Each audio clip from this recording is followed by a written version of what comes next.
Hey guys, well, in today's chapter, there is going to be a lot of repetitiveness.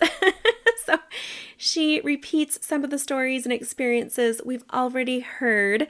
However, she also does share some new experiences that we haven't heard. There's a YouTube channel that I'm subscribed to called 52 Churches in 52 Weeks. And David, the host of that channel, just recently put out a video where he visited a church in Salt Lake, and he got a special private tour of the church, and he showed all of its unique architectural features.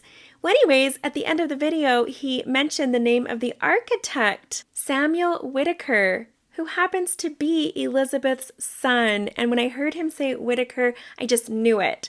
So I found it really interesting that today's chapter, she talks all about this son, Samuel Whitaker. So I'm going to put a link down below in the video description if you want to check out that video and you can see his work. It is beautiful. Anyways, let's just get right into reading. Chapter 29. When T.W. died, Walty was just a baby, not yet 4 years old. He barely remembers his father. I had to raise those last 3 by myself. When Walty was 5 years old, I went to Ogden for a visit and took him with me. Sam had 2 boys. They were older than Walt. They were all playing outside and found one of Sam's loaded bullets. They didn't know what it was and began pounding it with a hammer, and suddenly it exploded. Sam lived on 23rd Street and was working on the new Opera House. He'd drawn the plans for it, and they hired him to supervise the building of it. It was almost finished. They were decorating it under his direction. It was 5 blocks away from Washington Avenue. I grabbed my child up, placed him in the baby carriage, and wheeled him those 5 blocks, running all the way. Father was dead then. All I had that I could actually turn to was Sam. So good to me, so dependable. I knew I must get help quick, for Walty was bleeding something awful. All I thought of was getting to Sam. He lifted the little boy out of the buggy and laid him on his workbench, and then he found 2 clean splinters of wood and gently and firmly probed into the jagged wound into Walty's leg and lifted out the exploded shell. It was half a finger length long, with claw-like prongs curling out in all directions. I never saw anything bleeding so much in my life. We all thought he would bleed to death. I bound the leg up the best I could in my white apron. I was so frightened I couldn't speak. One of the men turned to Sam and asked, "Who is that woman?" "That's my mother, and this kid's mother," he answered. And they wouldn't believe him because I wasn't having hysterics. They thought I was just a hired nurse or something. When I went to put Walty back into the buggy to take him home, we found the bottom filled with blood, over a quart that he'd lost during the short time I was running those 5 blocks. I took him home and bathed the wound in strong boric acid water and made a thick poultice of the same liquid and kept it on his leg night and day, and he got well. He didn't keep me awake nights or have any complications. My boys, Will and Sam, were always so good to me, and even more so after Father died. They were men, grown, Sam with 2 children. They took me places and saw to it that I had some entertainment, even long before I was a widow. Before Sam was married, they'd always invite me to go along with them to the town dances and parties, and I never refused it. And I never refused if it were possible for me to go. I knew if I said I couldn't go, they'd soon quit asking me, and I always had a good time. They danced with me and saw to it that I wasn't neglected after we got there. All my boys were good to me, girls too, and all my in-laws. My son, John's wife's mother, was the 5th or 6th wife of president of the church, John Taylor. She had had to go out sewing and cleaning when a young girl for her living. She was Dutch and liked lots of rich food. After he married her, everything changed. She became a lady almost overnight. No more hard work. She adopted an attitude of sort of looking down on all of us unfortunates, wanting and expecting much waiting on, lots of attention. Now only the best was good enough for her, and she must have plenty of that. But her daughter, John's wife, Ida, was just the opposite. She was a perfect lady, not above hard work. All who knew her loved and respected her. She and your mother Emmy were very close, like sisters. After President Taylor died, John and Ida took her mother into their own home, gave her the best 2 rooms in the house, and cared for her, waited on her hand and foot for many years until her death. They fed her and her wayward son, Brig, who, like Will, was an alcoholic and very difficult to handle, but they somehow put up with all of that for 10 years. She enjoyed giving out free advice, whether asked for or not, and was furious if they did not consult her on things that were their own private affairs. But the thing that bothered me the most was that she took sides with the children against her own daughter and son-in-law, while the kids looked on. Ida got up a big party for her once and asked her whom she'd like to invite. "I don't want any party," she moaned. "I couldn't stand having my friends come over and see how I have to live here and how I'm treated." But then she died very suddenly. It was like this. They went uptown one day and bought some material to make her a new dress. She was late getting home, and they ate supper without her. Ida gave her her food. She was very tired and extremely hungry. She ate a big, hearty meal and went to bed. A few minutes later, John called from his study. "Ida, you'd better go to your mother. Sounds like she must be sick. I can hear her." Ida hurried to her mother's room and found her on the floor in terrible agony. She called me, and we called the doctor at once, and we got her back into bed. They figured she must have fallen out. How else could she be on the floor? When the doctor came, he said she wouldn't live more than a half hour. "She's through," he said. "Her wills are worn out." They were, too, for in less than 20 minutes she was dead. "Tell me about Alma and Gracie. Tell me about Alma and Gracie," I asked. "They died young, I understand." "Yes, they both died without diphtheria." They both died with diphtheria.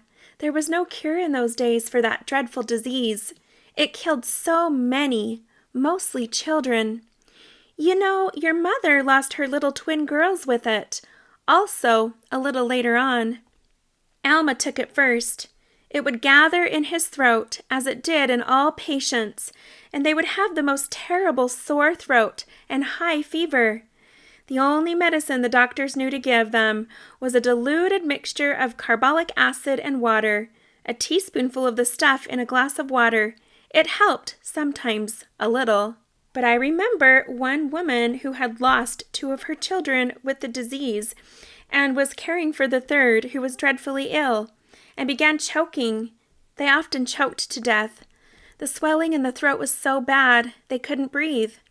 This poor soul was so worn out from the long days and nights of caring for her children and with grief that when she grabbed the medicine, she took up the bottle of carbolic acid, not the glass with the diluted kind in it, and poured out a teaspoonful and gave it to the gasping child. The child began to vomit. Then the strangest thing happened. That child vomited up huge chunks of stuff, thick greenish-gray in color, and that child got well. The poor mother was terrified at first, thinking she had surely killed her child. That stuff was lined so thick in the child's throat that no air could get through it. It was the diphtheria germ itself. That treatment saved the child, but no one else ever dared try it knowingly, fearing it might indeed prove fatal. It was such a cruel disease.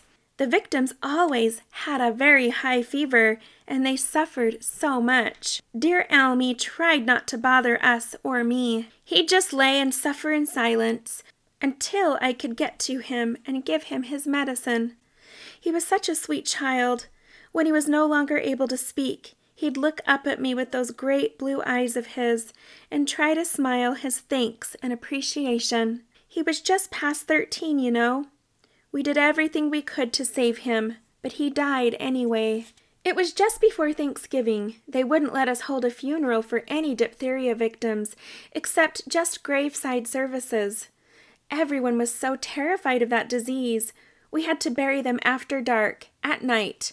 Only the family went to the cemetery. The coyotes would come down from the hills, close as they dared, and howl that mournful howl, and a sobbing sort of yip-yap sound that only they can make. We buried him by his father. Will went up that afternoon and dug the grave.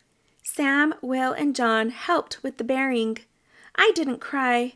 I couldn't, but I felt my heart was like a lump of lead, and that it would fall out in the grave and be buried with Almy. Gracie died just 10 days later with the same disease, and again we had to bury her at night beside Almy and their father. The night she died, I was sitting by her bedside, and she looked up at me and then off out the window and whispered, "Oh, Mama, here comes Alma. He's on a beautiful blue lake in a pretty little white boat. He's waving at me. He has come to take me with him." I bent over her and cried, "No, no, Gracie, don't you leave me too. I can't stand it." But she just looked at me and smiled and then closed her eyes, and she was gone. She spoke so low I could scarcely hear, so I glanced up and there were tears trickling down her pale, withered cheek as she remembered. Grandma spoke so low I could scarcely hear, so I glanced up, and there were tears trickling down her pale, withered cheek, as she remembered. Here are a few more of her original sayings. "I don't care for half-cooked food, such as eggs. I like mine to stand still while I eat them, and not run away.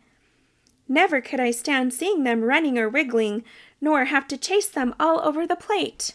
I never believed in bragging up my own children. If they're unusually smart, others are bound to find it out. And if they're fools, you can't conceal that either. I can't stand to be idle if I'm well. There are a lot of things I don't like to do, but I'd rather do anything, any kind of work, than nothing at all. The Lord must have very good ears. Better'n I got to hear all the low-spoken prayers people mumble in public. I don't know as I really dislike anybody on this earth, but there's some folks I like a whole lot better and more than others." She tells of the time when she and Mary were raising their families. They were finishing quilting a quilt as they talked. "There!" she exclaimed, straightening up to ease her back, while their 2 boys were playing on the floor nearby. "It doesn't take us long to work 5 minutes. Neither realized the boys were listening until Sam spoke up. "Then how is it you can't tell time? You've been at that quilt since yesterday morning." Ignoring him, she spoke to Mary. "My Mary, isn't it strange how 2 such fools as us could have such smart children?" Mary shot back. "Why, Sister Whittaker, if everyone was as smart as you and me, there'd be nothing in this whole world to worry about." Another time, she and one of her friends were visiting together while I made them a cup of green tea, her favorite, and she felt in need of it. When she felt in need of it. She was 98 years old at the time. She said to me, "Now, Nora, you must tell our fortunes." And to Mary, "I never believe a word they tell in fortunes, but I just listen for fun to see what they'll say." Adding thoughtfully, "Some of it really does come true, sometimes." The other day she told me I was going to have company. In less than an hour, Ben Rollins, Susie's husband, came to see me. He never did marry after she died, and that was over 20 years ago. He saw me trying to read a little, saw what a time I was having, and put his hand in his pocket and took out a $5 bill and handed it to me. "Here," he said, "I want you to buy her a good magnifying glass." And turning to Grandma, "You surely need it." Nora got me one the next day. "Show it to her, Nora. It's a real good one. With that and my glasses, I can make out some of the print, if it's not too fine." One day I asked her, "Grandma, did you ever have an anesthetic?" "No, I never did. Even when I had all my teeth that were left extracted, I didn't have anything. Just grin and bear it was my motto. Then I didn't have the anesthetic to get over. Then I didn't have the anesthetic to get over. That must have been a long time ago. Yes, I've had false teeth for 45 years, and they're still good. Even that long ago, Sam paid $100 for them, and they're perfect to this day. That's since 1890 something or other. Yes, and every time I see someone with a bad toothache, I'm glad mine are all out, and I don't have to endure any more of any of that. There must have been some pretty good dentists in that day. Yes, some of them better than what we have today. Sam always got the best for me, especially after Father died. Oh, if only he hadn't been so strict with his children, his boys especially.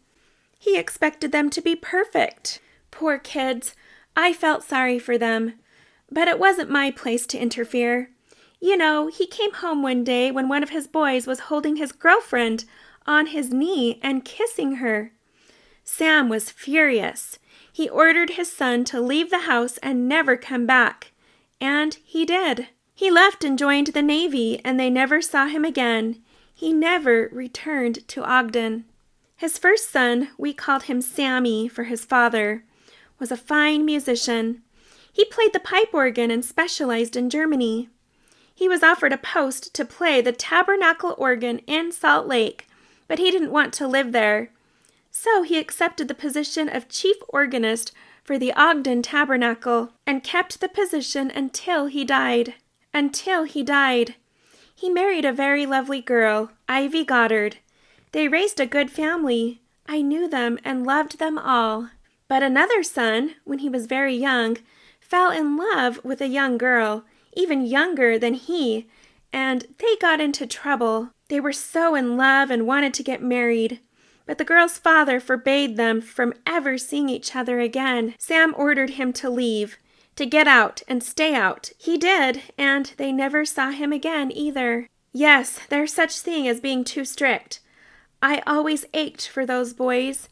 Albert Lee, the first to go, and Thomas William. They called the first Lee and the other Will.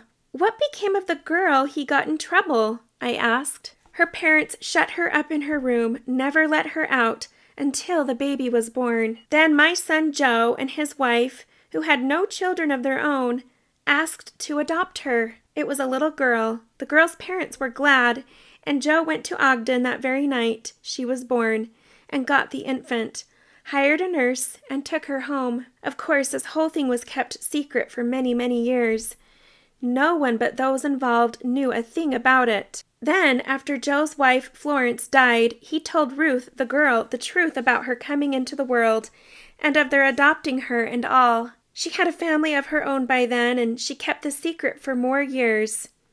And then Ruth herself got up in a big Whitaker family reunion long afterward and began the revelation of her true origin, shocking the entire crowd of relatives, as you can well imagine. Ruth herself married a Centerville boy and had a large family of fine children.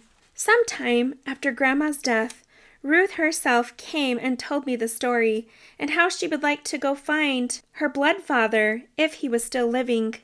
I, being a genealogist and doing research on our Whitaker lines at the time, took it upon myself to find this man who was my own cousin. After years of fruitless writing and corresponding, and with the help of Alice Rollins Sorensen, daughter of my cousin Oscar, Aunt Susan's son, we found both Lee and Will. Lee is buried in the Navy Cemetery in San Diego and was easier to find, though it took help from George O. Pickens, my son-in-law, who actually went to the cemetery and identified his grave and death date. Alice R. Sorensen finally got the actual death certificate of Will, and we were then able to have these two brothers' temple work done for them.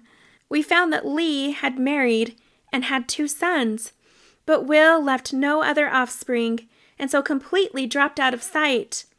A younger brother, Warren, who moved to California and hunted him up, finally found him one day as he was walking in Los Angeles.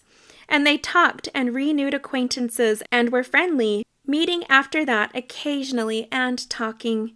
But Will would never tell his brother where he lived, only that he was a fry cook and was doing okay. He also mentioned he sometimes worked in a candy kitchen. Grandma continued her account of her family. "Think I told you how Sam's wife died in childbirth, choking to death with a toxic goiter, and the child alive inside. They didn't know how to get it then. She wasn't in a hospital, and so it couldn't be taken. So they both died." "Yes, and I forgot to tell you that one fine attorney who was also my cousin, Aunt Eva's son, Spencer L. Halverson, also helped all he could in the search for Will. It is he who found Warren, Will's brother, and they both did what they could in the search there in Los Angeles. Sam and his wife, Janie, had 7 children before she died, and there he was left with all those little ones. I stayed with him and cared for them as long as I could. Later, he married Janie's half-sister, Margaret Ann Thomas. She was a good mother to those children and had one son, Warren, by Sam. Sam and Janie had 4 boys, then 3 girls. All lived and grew up.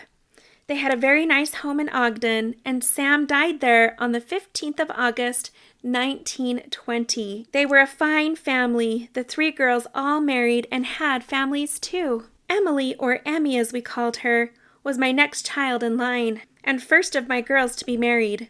As I've said before, she and your father had 9 children. Only 5 of them grew to adulthood, but theirs was a good family also. The 2 boys, Wilfred and Edgar, both became doctors of medicine and saved many lives.